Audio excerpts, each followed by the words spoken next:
अस्सलाम वालेकुम। Programme night addition में हम आपको खुशामदीद कहते हैं। नाजरीन, कई महीने गुजरने के बावजूद पीडीएम में शामिल जमातें एक पेज पर नहीं आ सकीं। हकीकत यह है कि बिलावल भुट्टो जरदारी हुकूमत के खिलाफ तहरीक अदम एतमाद लाना चाहते हैं तो मुस्लिम लीग नून की क़यादत सिर्फ लॉन्ग मार्च करना चाहती है, जबकि मौलाना फजलुर रहमान असम्बलियों से इस्तीफ़े देना चाहते हैं। बज़ाहिर पीडीएम में शामिल तमाम जमातें असम्बलियों से इस्तीफ़े और लॉन्ग मार्च करने के हवाले से मुत्तफ़िक दिखाई देती हैं, मगर पीपल्स पार्टी और मुस्लिम लीग नून के अमली इक़दामात उनके जो बयानात हैं उनकी नफ़ी भी कर रहे हैं। आसिफ अली जरदारी ने बेनज़ीर भुट्टो की बरसी पर पीडीएम की क़यादत को जमहूरियत का ऐसा सबक पढ़ाया कि मुस्लिम लीग नून ने असम्बलियों से इस्तीफ़े देने की बजाय ज़िमनी इंतखाबात में बाकायदा हिस्सा लेने का ऐलान किया और आज मुस्लिम लीग नून की पार्लिमानी पार्टी के इजलास में सेनेट इंतखाबात में भी हिस्सा लेने का फ़ैसला किया गया। मीडिया नुमाइंदों से बात करते हुए मरीम नवाज़ ने कहा कि हुकूमत अपोजिशन की मिन्नतें कर रही है। जो बातें हुकूमती लोग अपोजिशन चैम्बर में आकर कर रहे हैं, अगर मैं बता दूं तो सब हैरान रह जाएं। हुकूमत अपोजिशन की बजाय अपने अरकान की फ़िक्र करे, वक्त आने पर इस्तीफ़े भी देंगे, लॉन्ग मार्च भी होगा। बिलावल भुट्टो की तहरीक अदम एतमाद की तजवीज़ पर मरीम नवाज़ ये समझती हैं कि सेनेट में अदम एतमाद की तहरीक 2018 के इलेक्शन की तरह चोरी हो गई थी। जब तहरीक अदम एतमाद की तजवीज़ पीडीएम के इजलास में सामने आएगी तो देखेंगे। एक तरफ मरीम नवाज़ हुकूमत पर मिन्नतें करने का इल्ज़ाम आयद कर रही हैं तो दूसरी तरफ आज पार्टी तर्जुमानों और रहनुमाओं के इजलास में वज़ीर आज़म इमरान खान ने कहा कि फ़ॉरेन फंडिंग केस में हमें फंसाने वाले अब खुद फंस गए हैं। इलेक्शन कमीशन में हमारा मौक़िफ़ दुरुस्त साबित हुआ। ब्रॉडशीट के मामले पर शफाफ और मुनसिफाना तहकीकात कराना चाहते हैं। कौमी ख़जाने को नुकसान पहुंचाने वाले हर किरदार को सामने लाएंगे। अपोजिशन की ये खाम ख्याली है कि वो प्रोपेगेंडा करके हक़ाइक़ को छुपा लेंगे।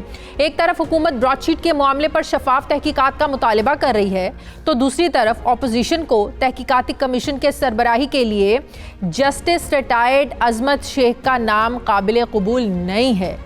मुस्लिम लीग नून का ये मौक़िफ़ है कि बदनामे ज़माना ब्रॉडशीट के साथ नैब के मुआहदे पर दस्तखत के वक्त Sheikh Azmat Saeed deputy prosecutor general नैब और सीनियर कानूनी ओहदे पर फाइज थे। जस्टिस रिटायर्ड शेख अज़मत सईद शौकत खानम हस्पताल के बोर्ड ऑफ गवर्नर के रुकन हैं। सवाल ये है कि अपोजिशन ब्रॉडशीट की तहकीकात किससे करवाना चाहती है और क्या अपोजिशन का ये एतराज़ दुरुस्त है? सवाल ये भी है कि क्या तहरीक अदम एतमाद का मशवरा देकर बिलावल भुट्टो ने वज़ीर आज़म को तस्लीम कर लिया है? सवाल ये भी अहम है कि जो अपोजिशन अक्सरियत के होने के बावजूद एक तहरीक अदम एतमाद को कामयाब नहीं बना सकती है, वो हुकूमत के ख़िलाफ़ जो एहतजाजी तहरीक है इसको कैसे कामयाब बनाएगी? इसी पे बात करने के लिए मुझे ज्वाइन किया पार्लिमानी सेक्रेटरी बराए रेलवे तहरीक इंसाफ के रहनुमा फ़ारूक हबीब साहब ने। अस्सलाम वालेकुम, बहुत बहुत शुक्रिया फ़ारूक साहब आपका। फ़ारूक साहब, सबसे पहले तो ये बताइएगा, आज मरीम नवाज़ ने जो कहा कि हुकूमत अपोजिशन की मिन्नतें कर रही है, अपोजिशन चैम्बर में आकर हुकूमती लोग क्या बातें करें, अगर मैं बता दूँ तो सब हैरान हो जाएँ। तो क्या बातें हुई अपोजिशन चैम्बर में हुकूमती लोगों की, ऐसी क्या राज है जो वो अफशा करेंगी तो सब हैरान रह जाएंगे? देखिए, बात यह है कि पहली बात तो यह है कि जब मरियम बीबी बात करती हैं कोई भी, तो हमें ये याद रखना चाहिए कि उनकी एक बहुत मशहूर ज़माना जो है वो स्टेटमेंट थी, मेरी लंदन में क्या, मेरी तो पाकिस्तान में कोई प्रॉपर्टी नहीं है। बाद में अरबों रुपए की प्रॉपर्टियां भी निकल आई, जाली ट्रस्ट डीडें भी निकल आई। तो मैं उनकी बात को कोई अहमियत नहीं देता जब वो इस किस्म की बातें करती हैं। बहुत सारी बातों के अंदर जो है वो मुबालगा आराई फैला रही होती हैं। बात असल में अपोजिशन जो है वो खुद फ्रस्ट्रेशन का शिकार है। इस किस्म की बातें करके वो अपने लोगों को जो है वो सहारा देना चाहते हैं। जब दर हकीकत देखें तो इनके अपने लोग इनके साथ नहीं। अब आप देखें कि जो पीडीएम का जो हशर नशर हुआ है वो आपके सामने ही आ गया है। एक का मुंह मशरिक की जानिब है, दूसरे का जानिब जो है वो मगरिब की जानिब है। एक दूसरे के साथ इनकी कोई कोऑर्डिनेशन नजर नहीं आती। बिलावल कहते हैं हम अदम एतमाद लेकर आएंगे, हसन इकबाल कहते हैं हमारे पास नंबर्स पूरे नहीं है, बिलावल हमें नंबर्स दिखा दें या जो सेनेट में हुआ था वो बता दें। तो इस किस्म के जब हालात सामने आ जाएं तो मैं समझता हूं कि उस वक्त इस किस्म की ही बातें होती हैं। आज जो मरियम आई हैं असेंबली के अंदर, खुद तो वो नाहल हैं और चले अच्छी बात है अगर आ भी गई तो, लेकिन आकर जो इस किस्म की बातें कर रही हैं तो मैं समझता हूं कि वो नजर आ रहा है कि किस बेचैनी का शिकार हैं, किस इज़्तिराब का शिकार है। और उन्हें कोई जल्दबाजी है, कोई जल्दी लगी हुई है, उनको किसी चीज़ की बहुत ज़्यादा जल्दी है, जिसकी बुनियाद के ऊपर देखें आप लाहौर जलसे की नाकामी के बाद चले वो सब बातें ठीक है वो बात ठीक है, ऑपोजिशन की सफों में इत्तेहाद नहीं है। अब जो ब्रॉडशीट की इन्वेस्टिगेशन के लिए जो तहकीकाती कमेटी बनाई, हुकूमत ने उस कमेटी का चेयरमैन जो जस्टिस रिटायर्ड अजमत शेख को लगाया। अब ऑपोजिशन को इस पर एतराज़ है, वो इनकी गैर जानिबदारी पर सवाल उठा रहे हैं। वो कहते हैं अजमत सईद वो शख्स हैं, जब मुआहदा हुआ 2000 में उस वक्त पंजाब में डेप्यूटी प्रोसिक्यूटर जनरल थे। इसके अलावा शौकत खानम के बोर्ड ऑफ गवर्नर के वो रुकन भी, उनको पीछे हट जाना चाहिए। इसमें हुकूमत की बदनीयती शामिल है। फारूक हबीब साहब, क्या ये वाकई कॉन्फ्लिक्ट ऑफ इंटरेस्ट नहीं है कि जब इन्वेस्टिगेशन ही इस चीज़ पर होनी है कि ये मुआहदा कैसे हुआ, ख़त्म कैसे हुआ, और तो जिस वक्त ये मुआहदा हुआ उस वक्त जस्टिस अजमत सईद नैब के डिप्टी प्रोसिक्यूटर जनरल थे, तो पूछा तो उनसे भी जाना चाहिए ना। तो कैसे फिर इन्वेस्टिगेशन साफ और शफाफ हो? देखें शादिया, पहली बात तो जो है वो बड़ी क्लियर है कि इसके सबसे सामने आई है, इसके अंदर PMLN और पीपल्स पार्टी की फ्रॉड शीट खुल के सामने आई है। सबसे बड़ी बेनिफिशरीज जो हैं इसके अंदर नवाज शरीफ और शहबाज शरीफ निकले हैं, और उसके अंदर फैसिलिटेट फिर एक दूसरे को ये खुद करते रहे। अब आ जाए आप तहकीकात के हवाले से। हाँ। इनको जस्टिस रिटायर्ड अजमत शेख सईद के ऊपर एतराज नहीं है, इनको एतराज है तहकीकात के ऊपर कि इस मामले के ऊपर मट्टी नहीं डाली जा रही, इस मामले के ऊपर इनको क्लीन चिट नहीं दी जा रही, बल्कि तहकीकात होने जा रही हैं जिसमें सिर्फ कॉन्ट्रैक्ट अवार्ड करने से या कॉन्ट्रैक्ट खत्म करने का मामला नहीं है, बल्कि इसमें मामलात यहाँ भी आने हैं कि जो वज़ीर आज़म हमेशा से न्यूट्रल एम्पायर के हामी रहे हैं। जब ऑपोजिशन को इस चीज पर एतराज है तो हुकूमत क्यों उनके एतराज को संजीदा नहीं ले रही? नहीं शाजिया, एक मिनट मेरी बात ज़हन में रखें। ये ऑपोजिशन नहीं है, ये लोग उसके अंदर मुलव्वस हैं। आप क्या चाहती हैं कि दूध की रखवाली पे बिल्ली को बिठा दे? जिन्होंने मुल्क को लूटा है उनसे मुशावरत करें। चले आपकी इस बात को मान लेते हैं। तो जिनके दौर में मुआहदा हुआ, जिनसे खुद पूछा जाना चाहिए, वो कैसे इन्वेस्टिगेशन करेंगे ये भी बताएं। सुन ले। देखें बात ये है कि इन लोगों ने तो पनामा केस के अंदर सिटिंग जजेस के ऊपर इल्जामात लगा दिए थे। क्या क्या जुबान इनके खिलाफ इस्तेमाल करवाई थी इन्होंने।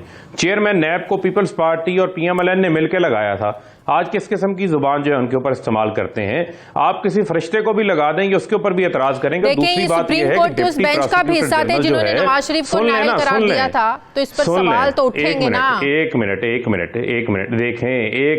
देखें, सवाल आप जितने मर्जी उसके ऊपर उठा लें।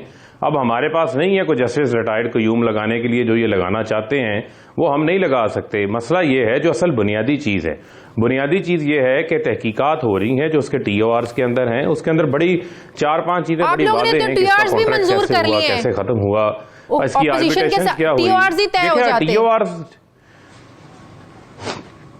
देखें, बात ये है ऑपोजिशन से कैसे TOR कर लें आप। सवाल जो बुनियादी चीज़ के ऊपर ब्रॉडशीट में सामने आया है कि कौम को $30 मिलियन कीमत अदा करनी पड़ी है। आप इनसे सवाल ये ना पूछें ना कि 2016 में जब आर्बिट्रेशन का फैसला आया, पाकिस्तान में पनामा केस चल रहा था, तो इन्होंने तो मीडिया को भी हवा नहीं लगने दी। किसी को हवा लगी कि ब्रॉडशीट के हवाले से भी कोई केस लंदन की अदालत में चल रहा है, उसके ऊपर तो कोई बात इन्होंने बाहर नहीं आने दी। तो इस चीज पर इन्वेस्टिगेशन होगी जो शहजाद अकबर के साथ वक्त गया था। $1 अरब की इन्वेस्टिगेशन के लिए जो डील होने जा रही थी, उस पर कौन कमीशन मांग रहा था, तो कौन रिश्वत की पेशकश कर रहा था? देखें बात यह है कि मेरे ख्याल में अगर आप उसके TOR का पॉइंट नंबर 5 पढ़ लें, पेमेंट के हवाले से, इन्फोर्समेंट के हवाले से, तो ये तमाम चीज़ें जो हैं उसके अंदर खुल के सामने आ जाएंगी। और हम शफाफियत के ऊपर यकीन रखते हैं। जहाँ तक जस्टिस अजमत रिटायर्ड शेख के हवाले से बात करते हैं, तो वो चेयरमैन नैब नहीं थे, ना वो प्रोसिक्यूटर जनरल थे। नवाज अवान साहब एक प्रोग्राम में कह रहे थे अगर ऑपोजिशन को TORs पे एतराज है ना, तो हमारे साथ मिलकर बात कर लें, बैठ के तय कर लेते हैं। TORs पे एतराज करें ना। आधे लोग बात करते हैं कि TORs पर बात हो सकती है, आप कहते हैं इनके साथ कैसे TORs तय कर लें। देखें बात यह है, TORs के अंदर कोई सी ऐसी चीज़ है जो चीज़ सामने नहीं आनी चाहिए। बात तो ये कॉन्ट्रैक्ट किसने किया, कैसे ख़त्म हुआ, वो कंपनीज जो हैं वो किस तरीके से सामने आई, आर्बिट्रेशन किस वक्त हुई, कहाँ हुई, ये चीज़ें सामने आनी चाहिए। जो पेमेंट अदा करनी पड़ी और जो उसकी इन्फोर्समेंट करनी पड़ी वो किन हालात में हुई, वो भी चीज़ें सामने आनी चाहिए। तो TOR तो बड़े वाज़े हैं, बड़े क्लियर हैं, लेकिन मामला ये है कि इसके अंदर जो लोग पेमेंट्स करने वाले हैं, जो इस सारे मामले को छुपा के रखने वाले थे, जो PMLN की हुकूमत थी 2016 में, फिर 2018 में जाते वक्त भी। तो आपके नजदीक जस्टिस रिटायर्ड अजमत शेख साहब जो है वो न्यूट्रल एम्पायर हैं, कॉन्फ्लिक्ट ऑफ इंटरेस्ट का ये मामला नहीं है, आप ये समझ रहे हैं? नहीं, बिल्कुल हरगिज नहीं है। मैंने आपको ये कहा कि इनको एतराज उन पे नहीं है, किसी और को भी लगा देते हैं, उसके ऊपर भी एतराज करते हैं, उसको भी कंट्रोवर्शियल बनाने की कोशिश। इनको तहकीकात पे एतराज है। शादिया नहीं, शादिया ये इनकी सादगी पे ना आप जाएं, ऐसी सादगी पे कौन ना मर जाए खुदा। इनका मसला तहकीकात है। ये कहते हैं तहकीकात बंद करो, ब्रॉडशीट की हकीकत कौम के सामने न रखो। जो ये एनआरओ मांगते हैं, ये 2 एनआरओ की कीमत अदा करने पड़ी है। यही वजह है कि वजीर आजम अब इनको कोई नया एनआरओ नहीं देना चाहते। ये मांगते थे ना, कहते थे कौन सा एनआरओ, कहाँ का एनआरओ। ये है वो एनआरओ जिसकी $30 मिलियन कीमत अदा करनी पड़ी है। हर एनआरओ की कीमत जो है वो कौम को अदा करना पड़ती है। अगर उस वक्त इनका रास्ता रोका जाता, उस वक्त मुशर्रफ इनको सेफ पैसे न देते, इनको एनआरओ न देते, इनके ऊपर केसेस खत्म ना होते, इनकी प्रॉपर्टीज तो उस वक्त सामने आ गई थी। आप मुझे बताएं ना, शहबाज शरीफ से कोई ये पूछे तो सही, $7.3 मिलियन जो नैब को सेटलमेंट करके दे के गए थे, वो इफ्तिखार चौधरी ने खड़े पैर अदालत के अंदर वापस करवाया आके। $1.5 मिलियन की जो पेमेंट की है पीपल्स पार्टी की हुकूमत ने, वो किस मुंह से कर दी थी, किसको कर दी थी? फेक कंपनी को कर दी थी। फारूक एच नाइक उस वक्त इनके वजीर कानून थे। इनसे कोई सवाल ये पूछ ही नहीं रहा। ये हकीकत है, ये वो हकायक है, ये वो फैक्ट शीट है जो ब्रॉड शीट के अंदर खुल के सामने आई है। इतने केसेस हैं, इतने अरसे से वो जेल में हैं, आप लोग निकलवा क्या सकें? शाहिद खाकान अब्बासी से क्या निकलवा सकें? एहसन इकबाल से क्या निकलवा सकें? ख्वाजा साद रफीक से क्या निकलवा सकें? जरदारी साहब से क्या निकलवा सकें? देखें बात यह है कि सब कुछ बाहर आएगा। आप देखें तो सही, पहले तो मुकमुका था ना, पहले तो केसेस ही नहीं चलने देते थे। मुझे आप ये बताएं, जिस मुल्क के अंदर वो नैब बैठा हुआ था, मिल के जो चेयरमैन नैब कंप्रोमाइज करके ये लगाते थे, वो काम ही नहीं करता था। हुदैबिया पेपर मिल इसकी क्लासिकल एग्जांपल है कि हाई कोर्ट के फैसले को सुप्रीम कोर्ट के अंदर चैलेंज नहीं किया, जिसके ऊपर चेयरमैन नैब को सुप्रीम कोर्ट को कहना पड़ा था कि नैब आज हमारे सामने फौत हो गया है। बहुत शुक्रिया फारूक हबीब, तमाम चीजें पाकिस्तान तहरीक इंसाफ के रहनुमा, पार्लियामानी सेक्रेटरी बराए railway. Thank you very much. मुझे प्रोग्राम में एक ब्रेक लेनी है नाज़रीन, वापस आते हैं छोटे से वक्फे के बाद।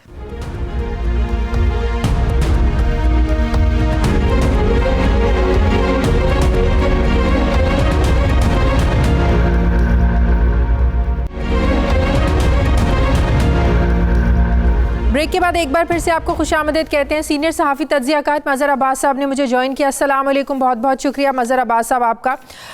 मज़हर साहब, अब पाकिस्तान पीपल्स पार्टी जो है वो PDM की तवज्जो तहरीक अदम एतमाद की तरफ दिलाना चाहती है। क्या आप समझते हैं कि अब इन्हें रियलाइजेशन हो रही है कि जितने बड़े मर्जी जलसे कर लें, रैलियाँ निकाल लें, इससे हुकूमत जाने वाली नहीं है, इससे तहरीक ने जोर नहीं पकड़ना, और अब बात जो है वो इस्तीफ़ों और लॉन्ग मार्च से निकलकर तहरीक अदम एतमाद की तरफ आ गई है, जिस पर बज़ाहिर तो नून लीग भी राजी नहीं है। वो समझते हैं कि नंबर्स ही पूरे नहीं होने। फिर सेनेट चेयरमैन इलेक्शन की तहरीक अदम एतमाद के वक्त जो सब हुआ था वो हम सब के सामने है।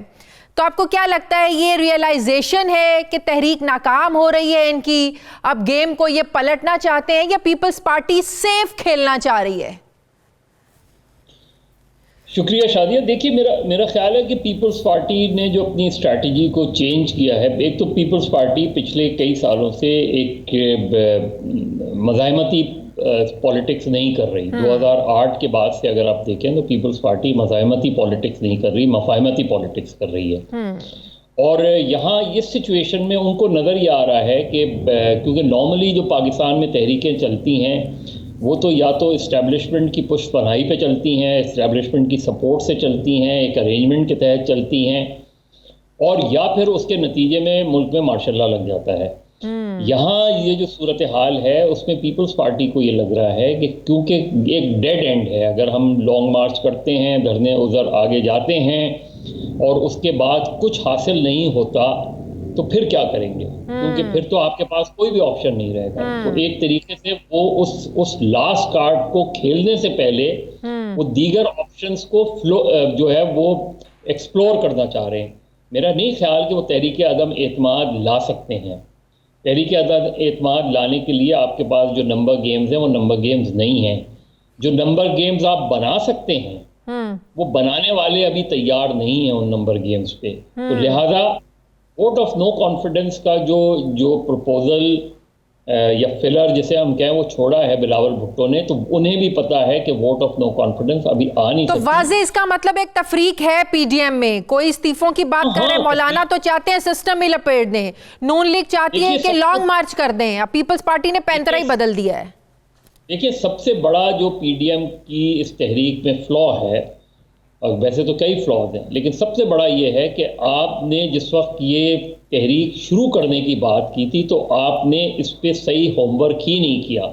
हाँ। यानी जिस तरीके से वो अपने एक एक इक़दामात को विड्रॉ करते रहे, उससे नजर ये आता है कि क्लैरिटी नहीं थी कि हमने जाना किस तरह है। आपको कहीं लगता है कि अपोजिशन की तहरीक अवामी इश्यूज पर थी, अवाम के मसाइल पर थी, या इनके अपने अपने मफादात जो थे, किसने इक़्तिदार में रहना है, किसको इक़्तिदार में क्या चाहिए, हुकूमत को बाहर कैसे करना है, कहीं आपको कहीं महसूस हुआ कि ये अवाम के लिए बाहर निकल रहे हैं? देखिए, कोई भी तहरीक अवामी इशूज़ पे नहीं होती। 2014 का धरना क्या अवामी इशूज़ पे था? वो तो 4 हलकों पे था। हाँ। इसका मतलब है अवामी इशूज़ पे तो तहरीकें अवामी इशूज़ को वो मल्टीप्लाई कर सकते हैं। अवामी इशूज़ के ऊपर आप एक मोमेंटम बना सकते हैं। फ़र्ज़ करें आप महंगाई के ख़िलाफ़ मुज़ाहरे करते हैं, आप बेरोज़गारी के ख़िलाफ़ जो है वो ट्रेड यूनियंस के साथ मिलकर कुछ करते हैं, तो वो पार्ट ऑफ द मूवमेंट ज़रूर होता है, लेकिन वो फोकस नहीं होता। लेकिन जो सबसे बड़ा है स्ट्रेटजी, सबसे बड़ी जो फ्लॉ नज़र आता है PDM के अंदर, एक क्रेडिबिलिटी क्राइसिस है, क्योंकि आप दोनों पार्टियां जो हैं, ये दोनों मेन पार्टीज हैं, ये 5-5 साल हुकूमत कर चुकी हैं।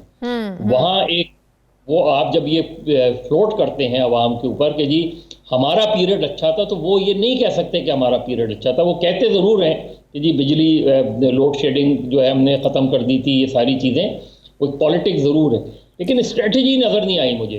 और स्ट्रेटजी में लेकिन मजहर साहब, कुछ हलकों का ख्याल है कि पीपल्स पार्टी, इवन के नून लीग के अंदर बड़े लोग ये बातें करते हैं कि पीपल्स पार्टी पीछे हट रही है, कि शायद अंदर खाते इनकी डील हो गई है, इनकी बातें चल रही है कि ये जो है ना वो सख्त जो है ना वो सियासत का हिस्सा नहीं बनेंगे, इस हुकूमत को गिराने के लिए बाकी ऑपोजिशन का साथ नहीं देंगे। अंदर खाते कहा जा रहा है, ये बात चल रही है पाकिस्तान पीपल्स पार्टी की, इसीलिए इन्होंने अपनी स्ट्रैटेजी बदली है। देखिए शादिया, तारीखी तौर पे पीपल्स पार्टी का नून लीग से कॉन्फ्लिक्ट रहा है, PTI से कभी कॉन्फ्लिक्ट नहीं रहा। हाँ। और इवन 2018 के इलेक्शंस भी अगर उठा लें तो सिंध में तो पीपल्स पार्टी की कंफर्टेबल, बल्कि 2013 के मुकाबले में ज़्यादा सीटें आई पीपल्स पार्टी की। तो PTI के साथ उनका कोई मेजर कॉन्फ्लिक्ट नज़र नहीं आ रहा, माँ सिवाय इसके कि PTI की गवर्नमेंट में एहतसाब, नैब की एक्टिविटीज़ बढ़ी हैं, नैब के एक्शंस बढ़े हैं, उसका टारगेट नून लीग भी है, उसका टारगेट पीपल्स पार्टी भी है।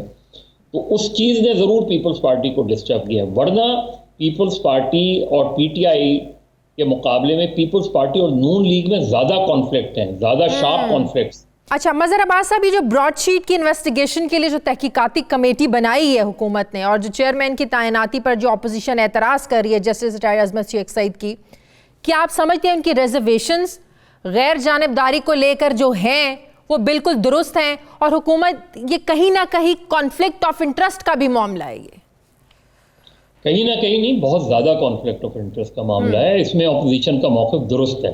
हाँ। गवर्नमेंट को ये रियलाइज़ करना चाहिए कि सबसे बेहतर, क्योंकि देखिए इस गवर्नमेंट से भी कुछ क्वेश्चंस हो सकते हैं, जिस तरह पेमेंट्स वगैरह के हवाले से बात हो रही है, लेकिन सबसे अच्छी बात ये होती है कि कोई भी गवर्नमेंट अगर उसने किसी इस तरह का इंडिपेंडेंट कमीशन बनाना है, तो सबसे बेहतर ऑप्शन गवर्नमेंट के पास ये होता है कि वो चीफ जस्टिस ऑफ पाकिस्तान को लिख दें कि जी इस ब्रॉडशीट में, क्योंकि पूरी मुल्क की बदनामी हुई है, इतना ह्यूज इसमें जो है पैसा इन्वॉल्व है, नैब के ऊपर सीरियस चार्जेस हैं, ये सारी चीज़ें जब आप मिक्सअप करते हैं तो गवर्नमेंट, क्योंकि गवर्नमेंट का अपना बायस जिसमें नज़र आता है कि वो टारगेट कर रही है, वो लॉजिक है अपनी, लेकिन वो टारगेट कर रहे हैं। हाँ। तो जब गवर्नमेंट कोई कमीशन बनाएगी तो उस पर वैसे ही जो है उंगली सवालात उठेंगे। Very true. सबसे बेहतर वजीर आजम के पास जो है इस वक्त भी, अभी भी वजीर आजम, क्योंकि अभी भी मुझे नहीं पता कि जज साहब ने उस पर अपनी कंसर्न दे दी अजमत सईद साहब ने या नहीं दी है, लेकिन बेहतर ऑप्शन यही है गवर्नमेंट के पास कि वो चीफ जस्टिस ऑफ पाकिस्तान को लिखें कि इस मामले पे एक हाई पावर्ड कमीशन बनाया जाए,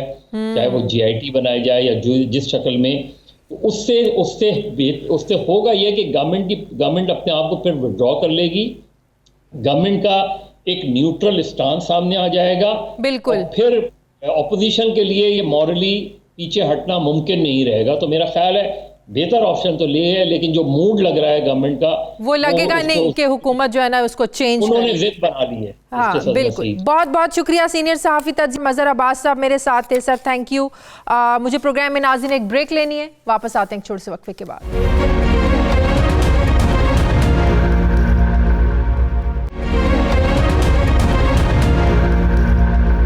ब्रेक के बाद एक बार फिर से आपको खुशामदीद कहते हैं। नाजरीन, अमेरिका ने अफगान तालिबान के साथ तय पाने वाले दोहा अमन मुआहिदे पर नजरसानी का ऐलान कर दिया है। अमरीकी कौमी सलामती के नए मुशीर के मुताबिक नई अमरीकी इंतज़ामिया ये जानना चाहती है कि अफगान तालिबान ने दोहा अमन मुआहिदे की शराइत पर किस हद तक अमल दरामद किया है और इस मुआहिदे के बाद हमलों में कितनी कमी आई है। मुआहिदे के तहत तालिबान ने इंतहा पसंद ग्रुपों से रवाबित किस हद तक ख़त्म किए हैं और अफगान हुकूमत के साथ मुज़ाकरात के लिए क्या इक़दाम किए हैं। एक तरफ काबुल इंतज़ामिया ये समझती है कि तालिबान ने अभी तक हमलों में कमी नहीं की है बल्कि इसमें इजाफा किया है।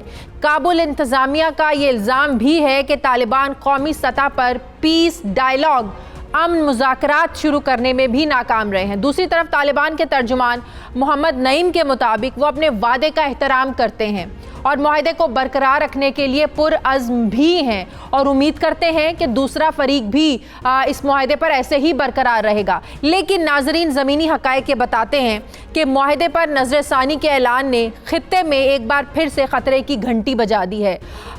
अगर जो बाइडन दोहा अमन मुआहिदे को तब्दील करने की कोशिश करते हैं तो इस बात का कवी इम्कान है कि खित्ता एक बार फिर से बदअमनी का शिकार हो सकता है। कहा यह जा रहा है कि अफगान अमल को नुकसान पहुंचने से सबसे ज़्यादा फ़ायदा अशरफ गनी और भारत को होगा और सबसे ज़्यादा नुकसान जिस मुल्क को होगा वो है पाकिस्तान।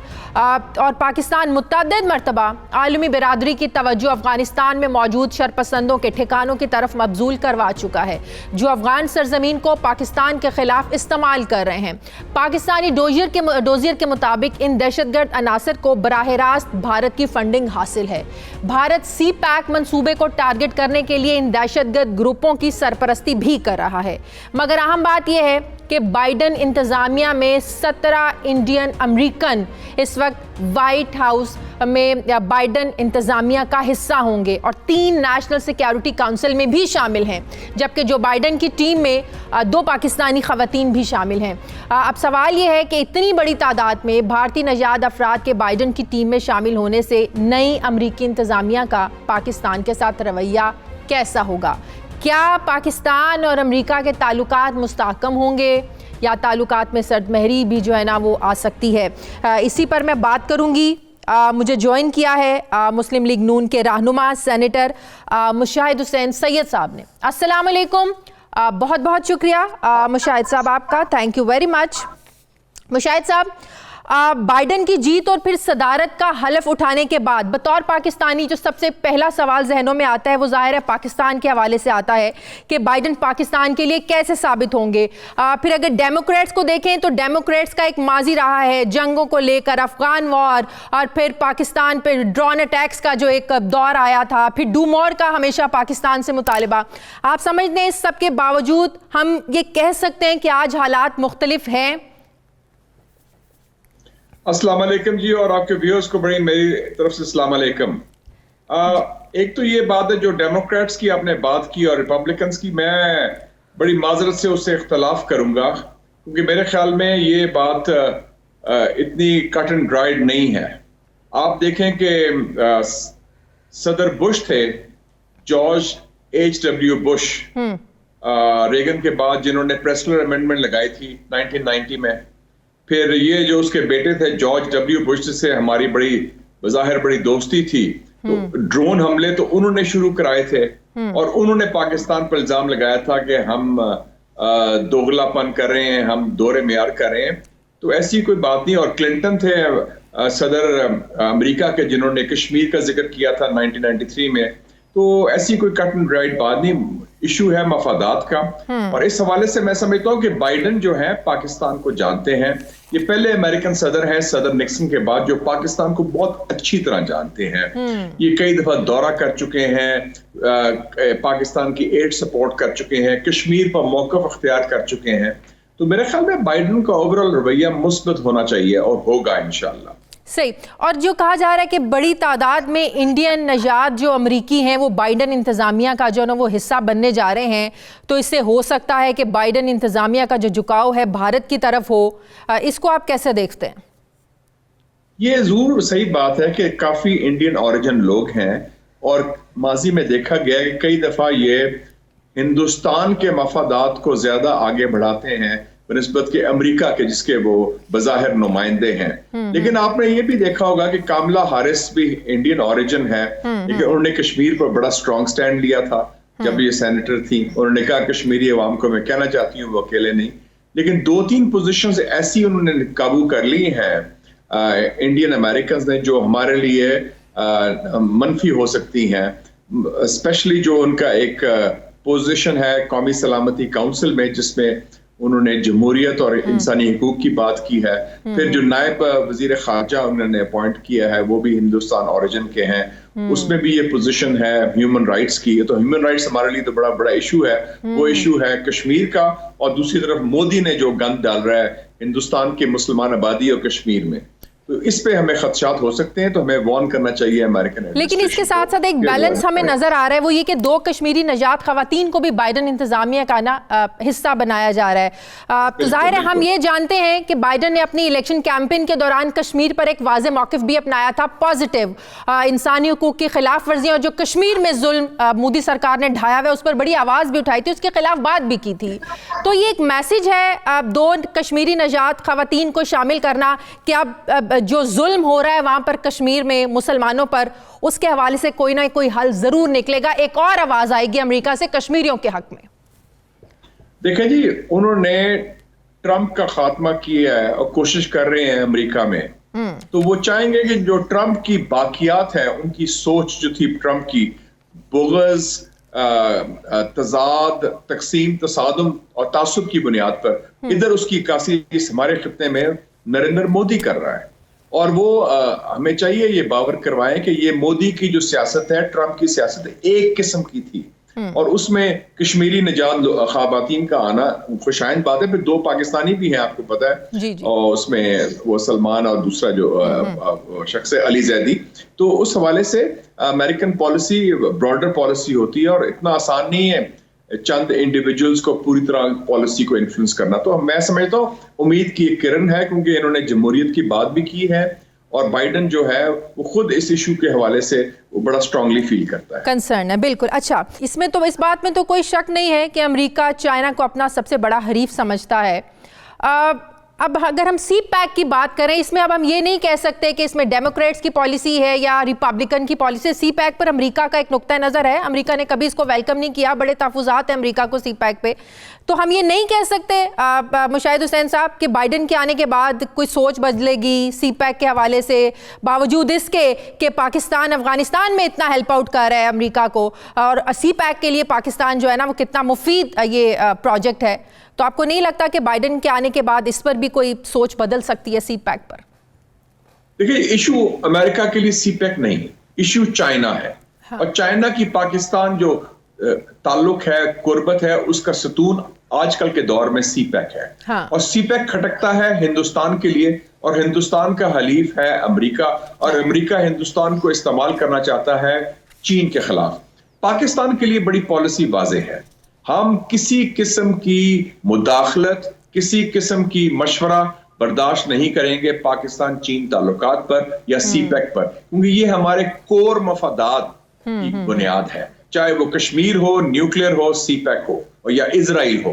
तो ये इश्यूज आर नॉट नेगोशिएटेबल, और अगर वो बाइडन चाहे भी या कोई और भी मुल्क चाहे, हम उसकी बात नहीं सुनेंगे। 50 साल पहले फील्ड मार्शल अयूब खान और जुल्फिकार अली भुट्टो ने जब चीन से दोस्ती शुरू की थी, तो उस वक्त भी अमेरिका खिलाफ था, उस वक्त बल्कि हमारे पास लिमिटेड ऑप्शंस थे, सोवियत यूनियन भी खिलाफ था, हमने स्टैंड लिया।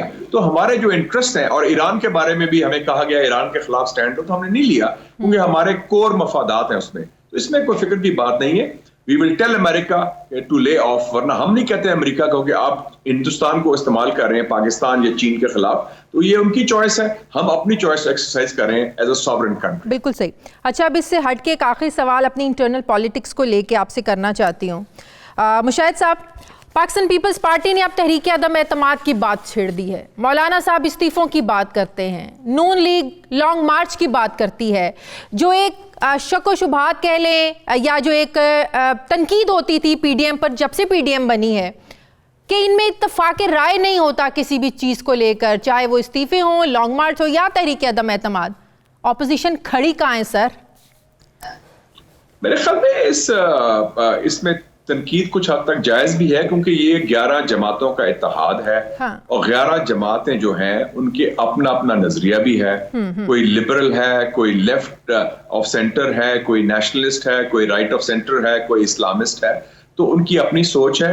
वो एक नुक्ते पर इकट्ठे हुए हैं जरूर, लेकिन उनके अपने मकासद भी और मफादात भी हो सकते हैं। पीपल्स पार्टी तो हुकूमत में भी है, तो उसमें उनकी डिफरेंट सोच का मुजाहरा किया है। लेकिन इस प्रोसेस में एक पाकिस्तान मुस्लिम लीग नून को यह फायदा हुआ है कि पार्टी में रीऑर्गेनाइज करने में पार्टी में जान डल गई है। और आज हमारी पार्लियामेंट्री पार्टी मीटिंग भी थी, मरियम नवाज भी वहां आई और भी काफी अच्छी हाजिरी भी हुई। तो उसमें यह हुआ है कि पार्टी को मोबिलाइज करने में पार्टी जरा थोड़ी सी सुस्त हुई थी, पार्टी में जान डल गई है। पार्टी पार्टी का क्या मौकिफ है? जी, अदम एतमाद तो मेरे ख्याल में जरा दूर की बात है। अभी तो हम पार्लियामेंट्री पॉलिटिक्स की बात कर रहे हैं, लेकिन जो ऑप्शंस हैं, अगर कोई अदम एतमाद लाना चाहता है तो वो ले आए, अगर पॉसिबल हो तो व्हाई नॉट। लेकिन लोगों की दो राय है कि एक राय है कि वो डुएबल नहीं, एक राय है कि कोशिश की जा सकती है। तो ये क़यादत फैसला करेगी। ठीक है, बहुत बहुत शुक्रिया। मुस्लिम लीग नून के सेनेटर मुशाहिद हुसैन सैयद साहब मेरे साथ थे। Sir thank you very much. मुझे प्रोग्राम में नाज़रीन एक ब्रेक लेनी है, वापस आते हैं एक छोटे से वक्फे के बाद।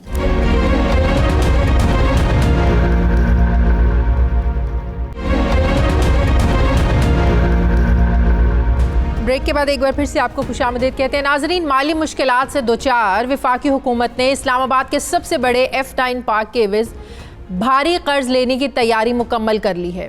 580 एकड़ पर मुश्तमिल F9 पार्क के एवज कर्ज लेने की आखिर ज़रूरत पेश आई ही क्यों, और हुकूमत F9 पार्क के एवज कितना कर्ज ले सकती है? इन वजूहात का नाइट एडिशन ने पता चलाया है। नाइट एडिशन को वसूल होने वाली दस्तावेज़ात के मुताबिक कौमी असासों के बदले कर्ज लेने का सिलसिला कराची एयरपोर्ट से मरहलावार शुरू किया गया। कराची एयरपोर्ट की 1500 एकड़ के एवज 562 अरब रुपए का कर्ज हासिल किया जा चुका है, मगर हुकूमत की आमदन कम, अखराजात ज़्यादा हैं, जिसकी वजह से अभी मज़ीद कर्जे लेने की ज़रूरत है, जिसकी वजह से निजी कंपनी से F9 पार्क की मार्केट वैल्यू भी इसकी रिपोर्ट तैयार करवा ली गई है। निजी कंपनी ने F9 पार्क की अराजी के बदले 930 अरब रुपए कर्ज हासिल करने की राह हमवार की है। पाकिस्तान के मुख्तलिफ सरकारी असासों के बदले 1500 अरब रुपए कर्ज हासिल किया जा चुका है अब तक। सवाल ये है कि किन किन सरकारी असासों के बदले अब तक कर्ज लिया जा चुका है, इनके नाम क्या हैं, ये भी आपको बताएंगे।